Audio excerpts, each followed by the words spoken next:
இன்னைக்கு நான் உங்ககிட்ட எதை பற்றி பேச போகிறேன் அப்படின்னா, செல்ஃப் ரெஸ்பெக்ட் அதாவது சுயமரியாதை. சுயமரியாதை அப்படின்றது வந்து ஒரு இடத்துல உங்களுக்கு மரியாதை இல்ல. அதாவது நீங்க ஒரு இடத்துக்கு போறீங்க. அங்க உங்க யாருமே வேல்யூ பண்ணல அப்படின்றது வந்து உங்களுக்கு வந்து சுயமரியாதை அப்படின்ட்டு சொல்ல முடியாது. உங்கள ஒரு ஆள் வேல்யூ பண்ணல அப்படின்றது வந்து சுயமரியாதை கிடையாது. அது பேரு ஆணவம். ஆனா, உங்கட்ட இருக்கிற வேல்யூஸ் இருக்கும் இல்லையா? அத யாரும் கன்சிடர் பண்ணல அப்படின்ற பட்சத்தில அது வந்து செல்ஃப் ரெஸ்பெக்ட் அப்படின்ட்டு சொல்லலாம். அதாவது ஒரு உதாரணம் சொல்லணும் அப்படின்னா, நீங்க ஒரு ஃபங்ஷனுக்கு போறீங்க. அந்த ஃபங்ஷன்ல நீங்க ஒரு முக்கியமான ஆளு அப்படின்ற மாரி வச்சுப்போமே. இப்போ அந்த இடத்துல வந்து எது நடந்தாலுமே உங்கட்ட வந்து யாராவது ஒரு ஆள் வந்து சொல்லணும், செய்யணும். அதாவது ஒரு சேர் எடுத்து வேற இடத்துல போடுறதுல இருந்து, நாளைக்கு எத்தன மணிக்கு எந்திரிக்கணும் அப்படின்றது வரை அவங்கட்ட கேட்டு தான் முடிவு எடுக்கணும். அது நீங்க பண்ணல அப்படின்ட்டு உங்களுக்கு கோவம் வருது அப்படின்னா, அது பேரு ஈகோ. அது பேரு செல்ஃப் ரெஸ்பெக்ட் கிடையாது. ஆனா, அதுவே உங்களுக்குன்னு அந்த ஃபங்ஷன்ல ஒரு இடம் இருக்கும்ல. அத யாராவது வயலேட் பண்றாங்க அப்படின்னா, அது பேரு செல்ஃப் ரெஸ்பெக்ட் வந்து அந்த இடத்துல வந்து உங்களுக்கு குறையுது அப்படின்ட்டு தான் அர்த்தம். இதுக்கு உதாரணம் சொல்லணும்னா, ஒரு இடத்துக்கு நீங்க கெஸ்ட்டா போறீங்க. வாலண்டியராவே அவங்க உங்கள கெஸ்ட்டா கூப்ட்டுருந்தாலுமே, உங்களுக்கு அங்க முன்னாடி வந்து ஒரு முன்னுரிமை குடுக்கல, இல்ல உங்கள கடைசி வரையா பேச விடல அப்படின்ற மாதிரி இருக்கு. இல்ல உங்கள வந்து அந்த இடத்துக்கு கூப்ட்டாங்க. ஆனா, உங்கள வந்து அங்க ஒரு இன்ட்ரோடியூஸ் கூட பண்ணல அப்படின்ற மாதிரி இருக்கு அப்படின்னா, அது பேரு செல்ஃப் ரெஸ்பெக்ட் வந்து அந்த இடத்துல டேமேஜ் ஆகுது அப்படின்றது தான் அர்த்தம். ஸோ, அந்த செல்ஃப் ரெஸ்பெக்ட் அப்படின்ற விஷயத்த எந்தெந்த மாதிரிலாம் நம்ம வளர்த்துக்கலாம், இல்ல நமக்கு நம்மளே எப்படி அந்த இது வந்து மத்தவங்க வந்து நம்மள தரக்குறைவா பேசாத மாரி நடந்துக்கலாம் அப்படின்றத பத்தி தான் இதுல பேசப் போறோம். அதுல முதலாவதா இருக்கிற விஷயம் என்ன அப்டின்னா, ஸ்டாப் கம்பேரிங். நான் இப்ப சொல்லப்போற எல்லாமே உங்களுக்கு நீங்களே பண்ணிக்க வேண்டியது. இத நீங்க பண்ணாலே போதும். உங்களுக்கான செல்ஃப் ரெஸ்பெக்ட் வந்து மத்தவங்களும் உங்களுக்கு குடுக்குற அந்த மரியாதையும் தானா கிடைக்கும். உங்க மேல நீங்க வச்சிருக்கிற மரியாதையும் கண்டிப்பா அதிகரிக்கும். அதுல மொத விஷயமா நான் சொன்னது ஸ்டாப் கம்பேரிங். நீங்க, நீங்க தான். ஒரு இன்டர்வியூல ஆக்டர் கார்த்திக் சொல்ற மாதிரி, நீங்க யார விட உயர்ந்தவங்களும் கிடையாது. நீங்க யார விட தாழ்ந்தவங்களும் கிடையாது. நீங்க யாருக்கும் ஈக்குவலும் கிடையாது. நீங்க வேற. உங்களோட சிச்சுவேஷன் எல்லாருக்குமே இருக்குன்னு சொல்ல முடியாது. உங்களோட சிச்சுவேஷன்ல இருந்து அட்லீஸ்ட் ஒரு 10% இன்னொருவரோட சிச்சுவேஷன் வந்து மாறுனதா தான் இருக்கும். ஸோ, நீங்க அப்படின்றத வந்து நீங்க யார் கூடயுமே கம்பேர் பண்ணிக்கணும் அப்படின்ற அவசியம் இல்ல. நீங்க யாரோ அத நீங்க ஏத்துக்கோங்க. அப்படி ஏத்துக்கிறது மூலமா என்ன நடக்கும் அப்புட்ன்னா, உங்கள நீங்க அக்செப்ட் பண்ணிப்பீங்க. அப்படி அக்செப்ட் பண்ணிக்கிறது மூலமா உங்க மேல இருக்கிற அபிப்பிராயம் உங்களுக்கே அதிகரிக்கும். இது வந்து உங்களுக்கு மேல இருக்கிற செல்ஃப் ரெஸ்பெக்ட்டையும் ஆட்டோமேட்டிக்கா இன்கிரீஸ் பண்ணும். அடுத்ததா இருக்கிற விஷயம் என்ன அப்படின்னு பார்த்தோம்னா, ஷோ கைண்ட்னஸ் அதாவது அன்பு காட்டுறது. இந்த அன்பு காட்டுறது அப்படின்றது வந்து நீங்க மத்தவங்களுக்கு பண்றதும் தான். நீங்க உங்க மேலேயே பண்ணிக்கிறதும் தான்.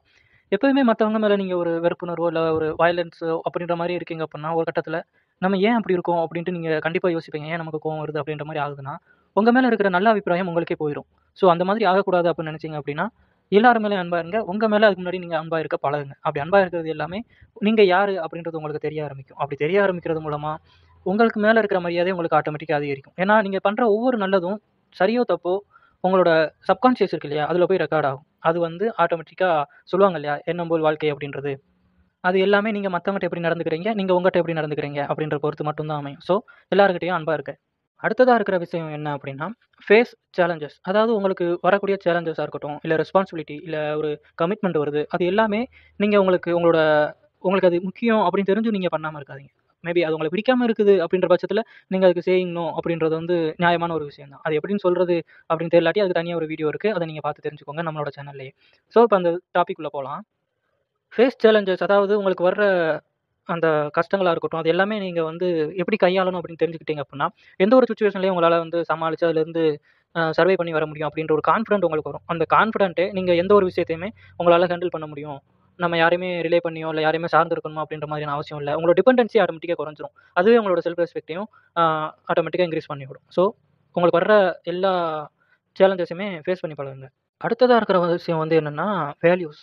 அதாவது உங்களுக்கான லைஃப் வேல்யூ அப்படின்றத வந்து நீங்க சூஸ் பண்ணியே ஆகணும். அப்படி இருந்தா மட்டும் தான் உங்களோட லைஃப் வந்து அது ஓரியன்டடாவே நடக்கும். இந்த லைஃப் வேல்யூ அப்படின்றது வந்து சில பேருக்கு வந்து அன்பா இருக்கலாம், சில பேருக்கு அமைதியா இருக்கலாம், சில பேருக்கு அவங்களோட குடும்பமா இருக்கலாம், சில பேருக்கு அவங்களோட நட்பா இருக்கலாம். இதுல எதுவானாலும் இருக்கலாம். அத நீங்க வேல்யூ பண்ணணும். அதாவது இத நீங்க உங்கள நீங்களே அனலைஸ் பண்றப்போ உங்களுக்கே தெரிஞ்சிரும். நீங்க எதுக்கு முக்கியத்துவம் குடுக்குறீங்க? எத நீங்க வேல்யூ பண்றீங்க அப்படின்றது. ஸோ அத தெரிஞ்சுக்கிட்டீங்க அப்புட்ன்னா, எந்த இடத்துல போய் நிக்கிறப்பயும் சரி, உங்களுக்கு அந்த இடத்துல உங்கள சார்ந்து இல்ல உங்களோட வேல்யூஸ டேமேஜ் பண்ற மாரி ஏதாவது நடக்குதா? அப்படின்றத நீங்க தெரிஞ்சுக்க முடியும். அப்படி நீங்க இப்போ ஒரு இடத்துல போய் நிக்கிறீங்கன்னு வையுங்களேன், அங்க வந்து உங்களோட வேல்யூவ டேமேஜ் பண்ற மாரி ஒரு விஷயம் நடக்கு அப்புட்ன்னா, நீங்க அதுலருந்து வெளில வர்றதுக்கு அது ஹெல்ப்ஃபுல்லா இருக்கும். ஏன் வெளில வரணும் அப்புட்ன்னா, இப்படி கான்ஸ்டன்ட்டா நடக்கிறது மூலமா உங்களுக்கு நீங்களே நீங்க யாரு அப்படின்னு சொல்லுவீங்க. இந்த வேல்யூக்கு தான் நம்ம வேற ஒரு பேர்ல சொல்லணும் தமிழ்ல அப்புட்ன்னா, கொள்கைகள் அப்படின்னு வச்சுக்கலாம். கொள்கைகள் மதிக்கப்படாத இடத்துல எந்த ஒரு கட்சியா இருக்கட்டும், எந்த ஒரு தனி மனிதனா இருக்கட்டும், அங்க அந்த இடத்துல இருக்க மாட்டாங்க இல்லையா? அது வந்து ஆட்டோமேட்டிக்கா உங்களோட செல்ஃப் ரெஸ்பெக்ட்ட வந்து அதிகரிக்கும். அடுத்ததா நம்ம பார்க்க போற விஷயம் வந்து ப்ராமிசஸ் டூ யூ. அதாவது உங்களுக்கு நீங்களே சில இதெல்லாம் சொல்லியிருப்பீங்க இல்லையா? அது உங்களுக்கு நீங்களே சொல்லிக்கிட்டாலும் சரி, நான் இந்த மாதிரி தான் அப்படின்ட்டு நீங்க மத்தவங்களுக்கு சொல்லிட்டாலும் சரி, அத நீங்க கீப் அப் பண்ணுங்க. நீங்க ஒரு ஆளுக்கு வாக்கு குடுக்குறீங்க மனப்பூர்வமா அப்படின்ற பட்சத்தில அத காப்பாத்துறதுக்கு பழகுங்க. அவங்களுக்காக நீங்க பண்றீங்களோ இல்லையோ, உங்களுக்காக பண்ணுங்க. ஏன்னா, காலப்போக்குல நீங்க குடுக்குற வாக்குகள நீங்க காப்பாத்தாம போறீங்கன்ற பட்சத்தில யாரும் உங்கள நம்ப மாட்டாங்க. அதுல மொத ஆளா இருக்க போறது உங்களுக்கு நீங்களே தான். ஸோ, உங்களுக்கு நீங்களே இப்ப நீங்க ஏதாவது ஒருத்தத டிசைட் பண்றீங்க. ஆனா, அத உங்களால பண்ண முடியல அப்படின்றது உங்களுக்கு தெரிய ஆரம்பிச்சுருச்சுன்னு வைங்களேன், உங்கள நீங்களே மதிக்க மாட்டீங்க. உங்களுக்கு மேல இருக்கிற நம்பிக்கை உங்களுக்கே போயிரும். அந்த செல்ஃப் கான்ஃபிடன்ஸ் அப்படின்றது.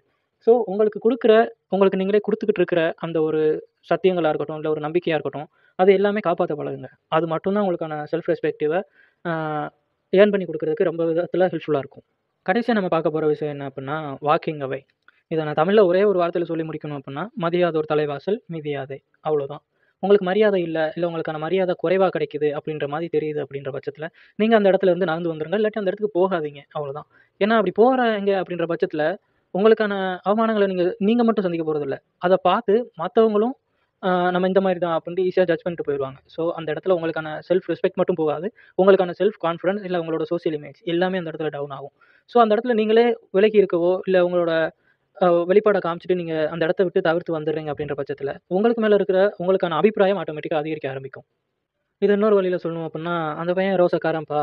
அவன் அந்த மாதிரி தான். ரோசக்காரன்" அப்படின்றது வந்து இன்னொரு இதுல என்ன சொல்லுவாங்கன்னா, "கோவம் இருக்கிற இடத்துல தான் குணம் இருக்கும்" அப்படின்ட்டுலாம் சொல்லுவாங்க இல்லையா? அதனால நான் கோவப்படுங்க அப்படின்ற மாரி சொல்ல வரல. ஆக்சுவலா உங்களுக்கு வேல்யூ இல்ல உங்களுக்கான மரியாதை குறையுது, இல்ல கிடைக்கல அப்படின்ற இடத்துக்கு நீங்க போகாதது மூலமா, உங்க மேல இருக்கிற செல்ஃப் ரெஸ்பெக்ட்டும் உங்களுக்கு அதிகரிக்கும். ஸோ இதே மாதிரி நாளைக்கு ஒரு டாபிக்ல உங்கள வந்து சந்திக்கிறேன்.